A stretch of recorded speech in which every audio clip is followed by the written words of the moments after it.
So in February 2025, we'll have been in the horse racing syndication business for 30 years. 30 amazing years, and I say we because Bellis Racing Stables is owned jointly by myself and my wife Karen, and we've been together since we were 23, and I couldn't have done it without her. I started this business because I always loved horse racing and I've always been fascinated by it. I've been betting on horses since I was 8. My dad was a bookie for 30 years. I was a bookie myself in my early to mid-20s, and I've been a trainer on a small scale for 20 odd years too. The only thing I haven't been is a jockey, and I've still got high hopes for that, although I am in a bit of a struggle with my weight right now. So there are 5 things you should know before you buy a racehorse. Now, in Australia, racehorse syndication is more popular than in any other country in the world.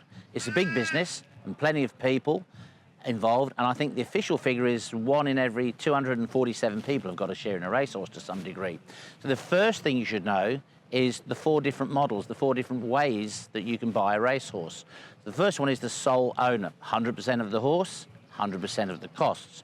And to get a horse trained nowadays, it's between $50,000 and $70,000 a year. So pretty much, only the wealthiest people in society own horses by themselves. The next group is a partnership where you can have up to 10 people. So you can have half the horse, a third of the horse, a quarter of the horse, whatever you want, down to a minimum of 10%. Now that can still be expensive depending on the horse you buy into. The syndicate is between 20 to 50 people. It's our preferred model as it brings the price right down and makes it affordable to almost everyone. Now, whilst I've done a couple of 40 to 50 share syndicates, the ideal model for us amongst our owners is very much 20 shares. 5% share with us sells for between $2,000 to $5,000 and will cost on average $250 a month or $58 a week to pay up for that share. Now, having said that, plenty of people, they prefer to take just a 2.5% share. So you can divide those figures that I've just mentioned by 2. And we're happy with that for sure. Micro shares are becoming popular, but quite frankly, you don't win much. A typical micro share is 1/15,000th, and therefore, let's say a horse wins a $150,000 race with, say, $100,000 to the winner. Well, after the trainer and jockey's percentage come out, there's not enough left to even buy a race book, so it's not recommended. The second thing you should know is the big picture. When you buy a share in a racehorse, it's much more than just a share in a racehorse. It's everything else that the share can bring you. It's about being part of a group of like-minded people that all share a common interest. It's about the friends and acquaintances that you'll meet along the way on the journey. Maybe it's getting other members of your family involved to do something together, a bit of family bonding. Maybe it's about furthering your interest with a group of mates. Let's say it's a punters club or a golf club or a footy club, to buy a few shares between them. And then after that, there's the anticipation and the build up to race day to consider. So let's say, for example, your horse is racing on a Saturday. The weights, the first look at the fields come out on a Tuesday. The acceptances are on Wednesday morning. You're looking at all that. Race day comes around, and you get dressed up for the races, and guess what? You're going to the races not as a member of the general public, but as an owner of one of the horses that are running on the day. So you'll get your free entry, you'll get your special owners ticketing, you get to go into the reserved owners section there. Brilliant. When it comes time to go down for the race, the saddle goes on the horse, you go and see the horse, and you get to go and stand in the mounting yard, and you'll meet the trainer there and the jockey and listen in as they discuss the tactics for the race. Then, of course, it's the race itself. And I don't care whether you've got a small 1% share, a 5% share, or whether you own it all. When that horse is charging to the line and it's a chance of winning, you'll be cheering and screaming it on just as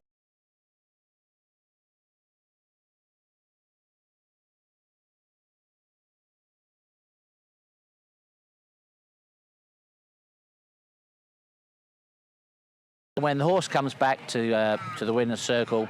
There's the winning photo, of course, and then there's the celebrations that usually involve a beverage or two.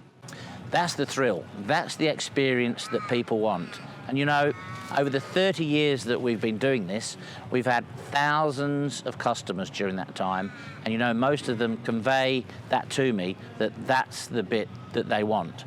And by the way, there is this thing called prize money as well. But to most people, I find that it's actually secondary. People want the experience of winning, and quite rightly so, because having done it easily over 1,000 times myself, we've lost count, I can tell you that it's something you'll never ever tire of, and you'll certainly never forget. So it's not just a share in a horse that you're buying, it's everything else that comes along with it. It's an investment in your lifestyle rather than a financial investment. And it can be a very good lifestyle too. You're joining a team, you can come on board, enjoy the camaraderie, the friendship. So a good horse, you know, can take you places, and it can bring you some of the best times of your life. The third thing that people should know about buying into racehorses is that they should go into racehorse ownership with the right attitude. And the right attitude is to realise that you can't, and most likely won't, win every time.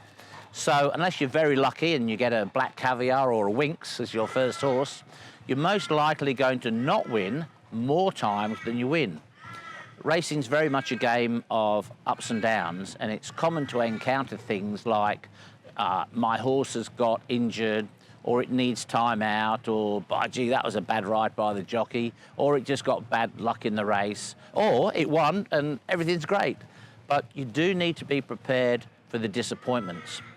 They'll come along for sure, but you know what? They give you more reasons to celebrate the wins and the successes.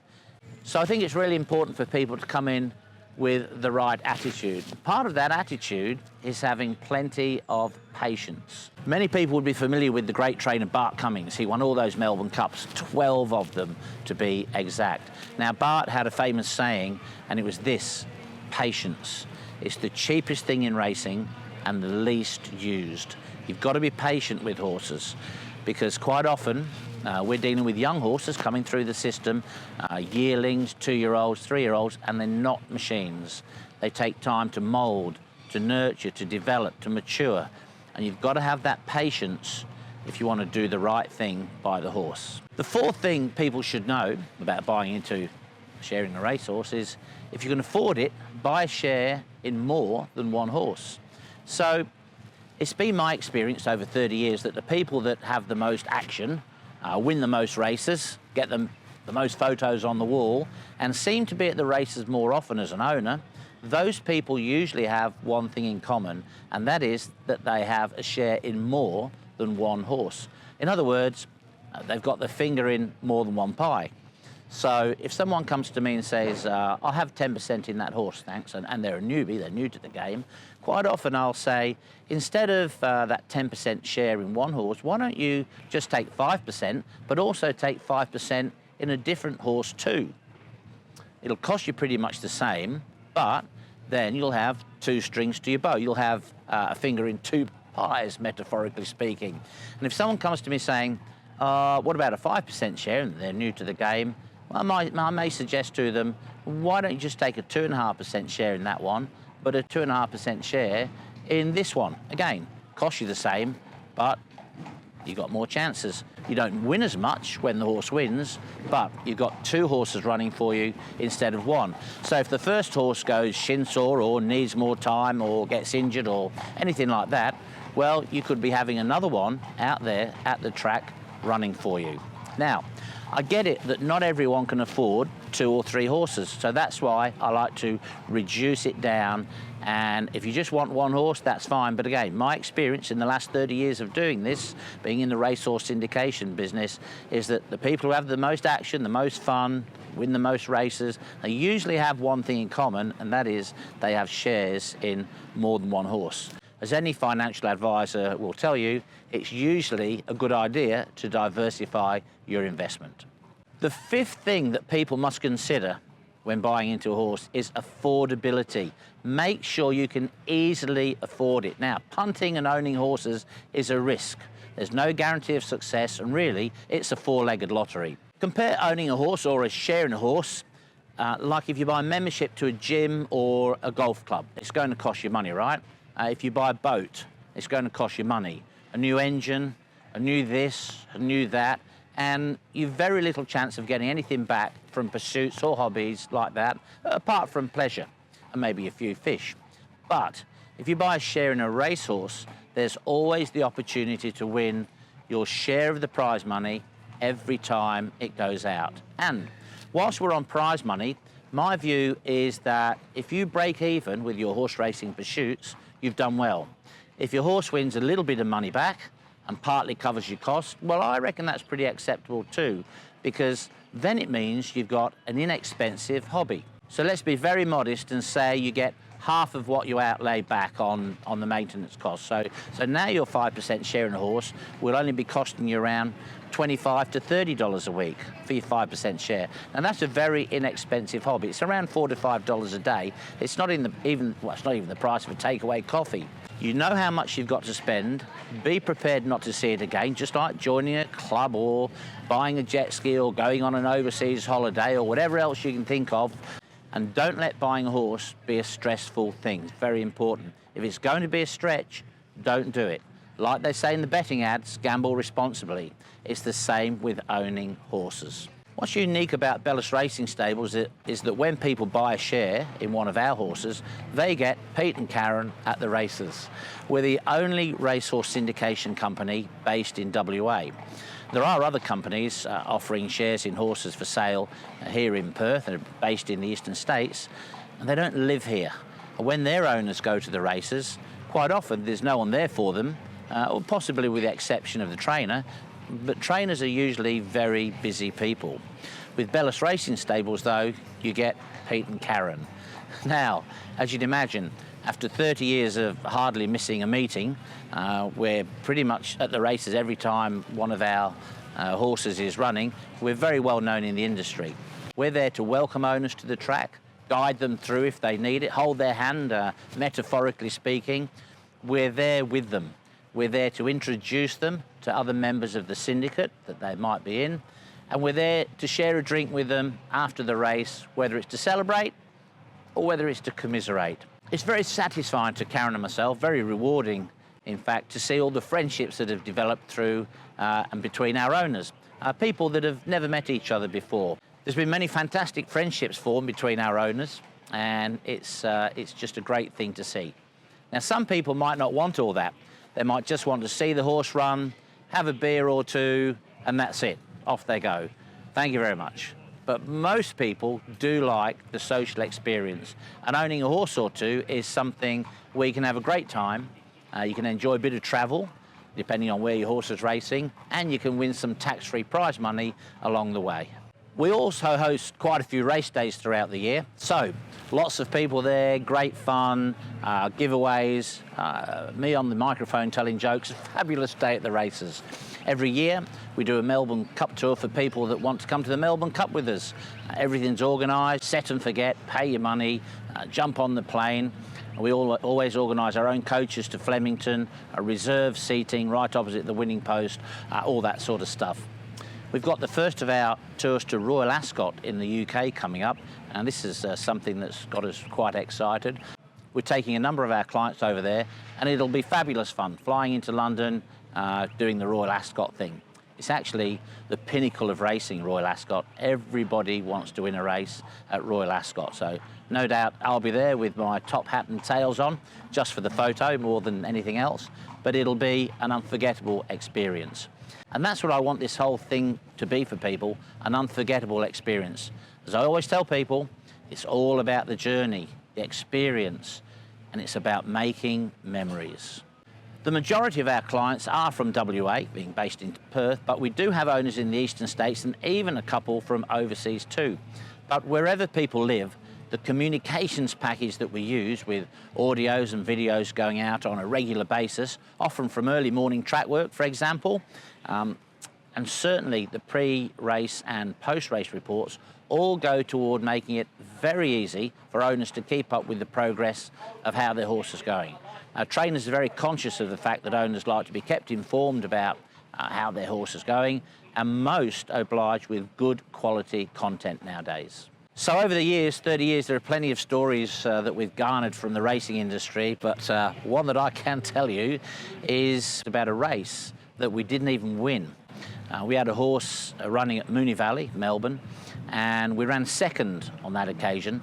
But interestingly, the winner was owned by Sheikh Mohammed, the ruler of Dubai, and the third horse was owned by his brother, Sheikh Hamdan. And in the middle, that was us, right in the middle. A big group of 20 people, none of us sheikhs, none of us royalty. And that's the great thing about this industry. You can play a part in it. So, whereas you can't own a Formula One racing team, for example, or you're very unlikely to own an America's Cup yacht or a Premier League football team, you can own a share in a racehorse and compete against some of the wealthiest people in society. Luckily, the horse doesn't know how much it costs. And every week, one or more of our horses compete against others coming from all the best stables. Sometimes we win, sometimes we lose. That's how it goes. A horse can give you the best of times, there's no doubt about that. But there's been so many other stories, and we don't have that long on this interview for me to go through them. But just briefly, the time when we won the Western Australian Derby with Hot Jules, trained by Paul Jordan, was terrific. That was our first Group 1 win. And he came from last on the corner. It was very, very exciting. And we were very lucky starting off with a horse as good as Hot Jules. Devilish Dealer was just as good. He was a weight for age winner on a couple of occasions. Behemoth winning his 3 Group 1 races through the pandemic. Well, that kept us all sane. So that was very special to a lot of lucky people. It's Me is probably the most talented horse that I've ever had anything to do with. She was electrifying, tearing off sectionals as good as any horse that you could mention could. Even horses, though, that aren't champions but have still won, let's say, half a dozen races. So the owners in those horses have still got half a dozen photos on the wall. Well, they're terrific horses too. So the way we bill our owners is this. I work out what it costs for a year to keep a horse, and that includes all the training, adjustment, management, communications, transport, all that. And then, quite simply, if it's a syndicate of 20, I'll divide that by 20, and then I divide it again by 12, and I come up with a monthly figure. Typically, here we are, 2024, 2025 racing season. That's around, in Perth, the $250 mark, which is $58 a week. We bill quarterly in advance, and the reason that we ask people to pay quarterly in advance by direct debit is because then, with each syndicate having its own bank account, the money's always there to pay our suppliers, mainly the trainer. Trainers love us because they know that when they send the bill in on behalf of all our owners, they get paid, boom, straight away.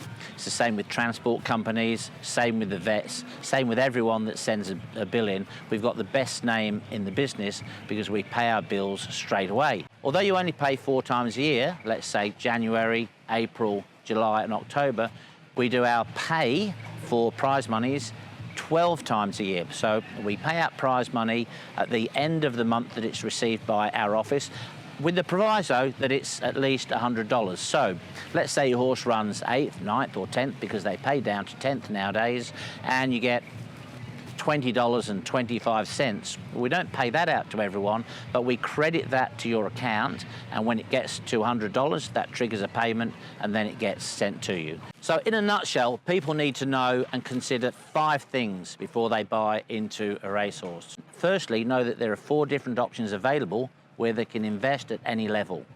Realise that what they're buying is much more than just a share in a horse. They've got to get into the sport for the right reasons. I always say, think pleasure before profit, and you'll be right. If possible, diversify and take shares in multiple horses, and much the same as punting. Don't spend more than you can afford to lose. So, do your due diligence, get on board, go in with the right attitude, don't expect too much, but be surprised by what can happen, and just immerse yourself in the whole experience. Don't take it too seriously, and enjoy the journey, because that's basically what it is. It's about the journey. It's about everything else that it can bring you. And as I've said before, a good horse can bring you some of the best times of your life. And that's very exciting. If people are thinking about it, the one thing I can say, and this is absolutely for certain, is this: no one ever won a race by thinking about it. So jump on board, and let's go racing together.